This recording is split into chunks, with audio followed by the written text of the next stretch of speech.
Baik, selamat pagi adik-adik sekalian. Pada pagi hari ini kita akan melanjutkan pertemuan kita yang ke 10, ya 10 ya, ya 10.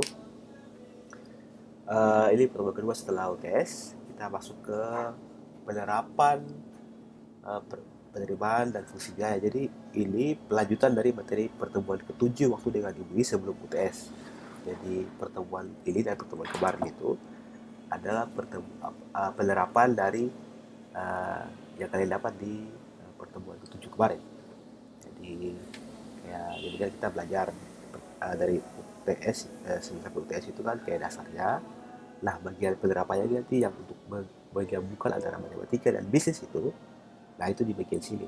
Jadi kalian kalau untuk bisa memudahkan memahami yang bagian sini, UTS sampai UAS ini, pertengahan ini, kalian harus paham dulu uh, apa yang sudah didapatkan di bagian sebelumnya dengan Ibu Priscilla. Jadi ini seharusnya lebih gampang kalau kalian sudah belajar dengan baik. Karena saya lihat kan kalian tidak banyak bertanya kan di grup Google Classroom, jadi saya anggap kalian sudah mantap. Jadi kita lanjut pada pertemuan kali ini ya. Nah, sebentar. Saya membutuhkan. Oke. Nah, jadi karena kita punya fungsi penerimaan fungsi penerimaan, dan penerimaan fungsi biaya, maka ini yang harus kalian pahami. Jadi dalam nanti di tugas akhir kalian, nanti tugas magang, tugas akhir pas kalian mau lulus, kalian pakai ini. Dan nanti juga akan didapatkan di mata kuliah, contohnya tuh ekonomi perikanan di semester 3 atau tingkat 2, pas tingkat 3 kalian dapat di mata kuliah strategi bisnis dan studi kalian bisnis perikanan. Nah, itu kalian akan mendapatkan ini, jadi ini dasarnya ya. Kalau kalian mau lebih mudah untuk bisa lulus di mata kuliah lanjutan nanti, kalian paham ini sebenarnya gampang. Jadi fungsi penerimaan itu kan begini, kalau penerimaan itu artinya tuh gini, apa yang kita dapatkan. Jadi kan kita kan sebagai produsen, ini kan kita kan kuliah di, kalian kan kuliah di program studi bisnis perikanan, maka diasumsikan kalian itu adalah seorang pengusaha atau ya pengusaha mikro perikanan lah. Kalian jual ikan atau jual rumput laut, atau saya jual apa sebagai distributor ikan atau distributor ikan tadi keluar daerah atau gimana. Jadi adalah pengusaha mikro kecil perikanan. Nah, kalian harus paham yang pertama adalah tuh bagaimana kalian begitu kalian punya penerimaan. Penerimaan itu berbeda dengan keuntungan. Penerimaan tuh didapatkan dari, kan biasanya gini, kalau kita jual barang pasti lebih, kalian pasti pernah lihat di pasar kan, mungkin ada dari kalian yang sudah pernah membantu orang tua atau kalian sendiri pernah buat usaha. Itu biasanya gini, kita jual barang dan jumlah barang yang dibeli oleh konsumen itu ketika dijumlah dikali, maka itu yang kita dapatkan adalah penerimaan. Jadi P itu price, itu kan rumus ini kan R sama dengan P kali Q. R itu kalau bahasa Inggrisnya disebut revenue, bahasa Inggris. Kalau P itu price, kalau Q itu quantity. Jadi revenue sama dengan price dikali oleh dengan quantity. Nah, ketika harga kita 10.000, yang dibeli konsumen 2, maka penerimaan kita atau revenue kita sama dengan 10.000 dikali 2 sama dengan 20.000. Nah kan, yaitu penerimaannya seperti itu. Jadi fungsi penerimaan itu dia tuh ditentukan oleh jumlahnya itu. Jadi gini, kita tidak bisa beli satu karena apa? Kita persamaan matematika ini kita R sama dengan fungsi dari Q. Kenapa tidak R sama dengan fungsi dari Q, P? Karena biasanya tuh harga tetap. Tidak mungkin kita menjual satu produk yang sama dengan harga yang berbeda kepada orang yang berbeda di tempat yang sama. Kayak di pasar tuh, kita tidak mungkin ikan yang sama kita jual sama yang salah tuh. Misalnya 10.000, yang ini yang di sebelah 8.000. Kecuali mungkin kita punya keluarga lah, jadi mungkin kita kasih. Tapi kalau dalam kondisi normal itu tidak terjadi. Makanya kita bisa, para ahli matematika bisa menyederhanakan kondisi di lapangan itu menjadi sebuah rumus matematika. Jadi R sama dengan fungsi dari Q atau RF dalam kurung Q. Nah, dengan demikian maka rumus dari R sama dengan P kali Q. Dan besarnya R akan ditentukan oleh jumlah Q. Maksudnya tuh besarnya revenue ditentukan oleh jumlah barang yang dibeli oleh konsumen. Kalau bisa harganya 20.000, tapi yang dibeli barang konsumen yang ini kan 2, yang salah 3, maka memang jumlah penerimaan kan berbeda tuh meskipun harganya sama, karena Kia yang dibeli konsumen berbeda, yang ini 2, yang ini 3. Yang ini 2 maka dia menghasilkan 40.000, yang ini 3 akan dia menghasilkan 60.000 karena harganya 20.000 gitu. Oke? Nah, apa sebenarnya ini? Nah, ini contohnya. Jadi karena dia di apa, karena kalau waktu di kalian waktu di yang pertemuan ke-7 itu kan, kalau fungsi kita sebagai produsen kan pasti kita punya fungsi kan positif, kurva penawaran. Dia kan ke atas seperti di gambar ya, apa sih di grafik ini kan. Jadi ketika R naik pasti Q naik, ya kan? Karena tadi kan R adalah fungsi dari Q. Jadi ketika Q jadi 2 dengan harga tetap, maka pasti R-nya jadi 1.000. Ketika Q jadi 1 maka benar ya, maka R jadi 5.000. Oh, itu 10.000 ya. Nah, gitu. Jadi gitu. Jadi kita bisa hitung dia punya uh, R dari jumlah Q-nya ketika yang diketahui kita hanya harganya, karena kan rumus R sama dengan T kali gitu. Gitu. Jadi sini kan ya, jadi kalau kita disuruh gambarnya seperti ini. Jadi itu titik foto kayak gini itu adalah titik foto antara Q sama dengan 1, R sama dengan 5.000, Q sama dengan 2, R sama dengan 10.000, Q sama 3, R sama dengan 15.000. R dapat dari R 10.000 dapat dari mana? Karena ketika 3 dikali harga ini 5.000 ini sama dengan 15.000, maka dia akan berpotongan di sini. 10.000, maka dia berpotongan di sini. Gitu. Jadi kita bisa gambar dia punya grafik. Oke?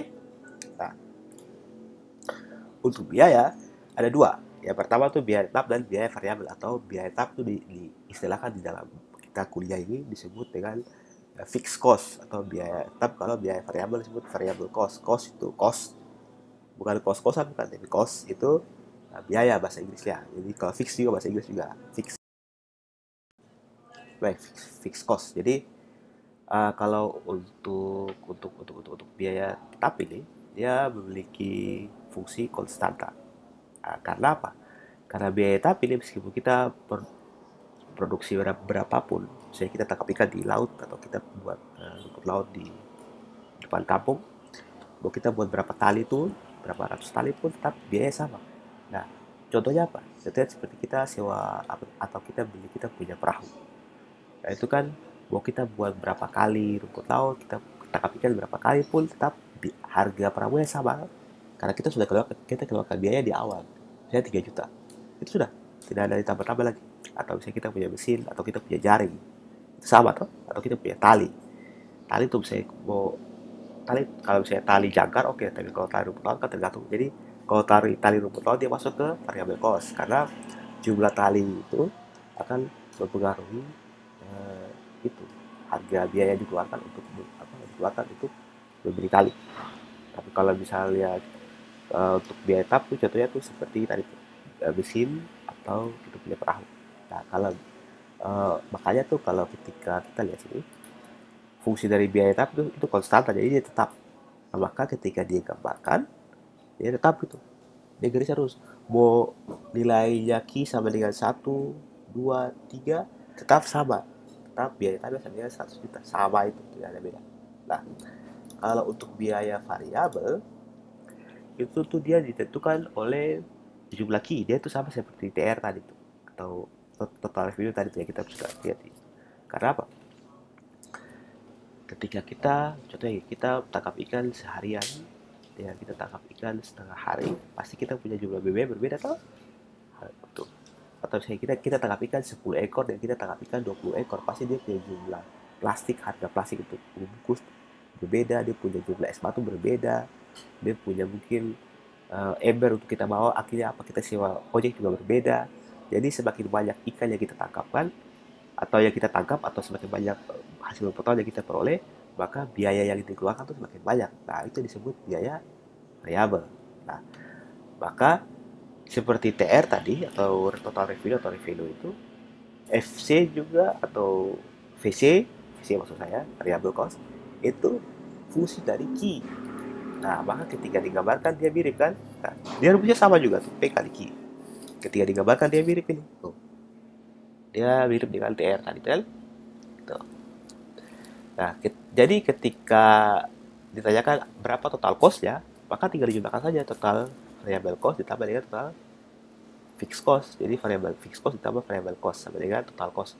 Jadi kedua biaya ini tinggal dijumlahkan saja sama dengan total biaya. Nah, ketika kita pakai contoh rumus apa 3.000 ki, maka ketika ditanyakan TC berapa, nih, maka sama dengan 100 juta ditambah dengan 3.000 ki. Itulah dia disebut yang kita peroleh total cost. Nah, ketika kita gambarkan persamaan ini, maka seperti ini.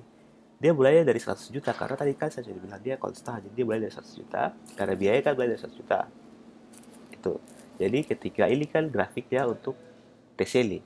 Nah, ketika Q sama dengan 1, maka 3.000 dikali 1 sama dengan 3.000 ditambah 100 juta sama dengan 100 juta 3.000. Ini. Jadi perpotongannya sama dengan 1,100.000 3.000. 100 juta 3.000. Kalau ini 2 sama dengan 100 juta 6.000. Kalau ini 3 di sini, 3 ini, kursi, pokoknya 3 lah, ini sama dengan 100 juta 9.000. Ketika ini ditanyakan TC, maka ketika digambar seperti ini.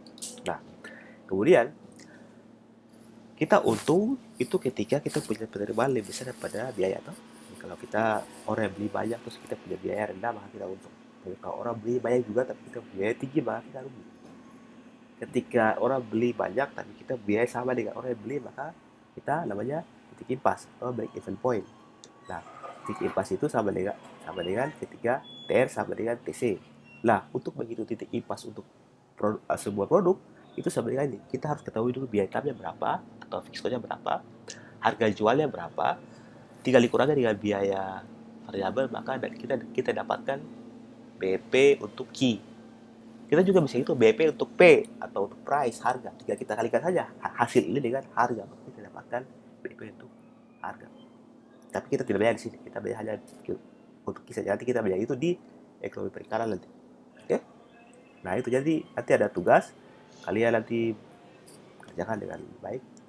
Itu udahlah, ketika kalian sudah baca ini dan kalian pahami pertemuan 7 kemarin, bisa gampang. Oke?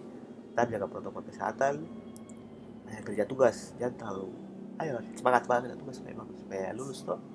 Karena biasanya tuh banyak yang lulus dari kuliah ini. Oke? Selamat pagi.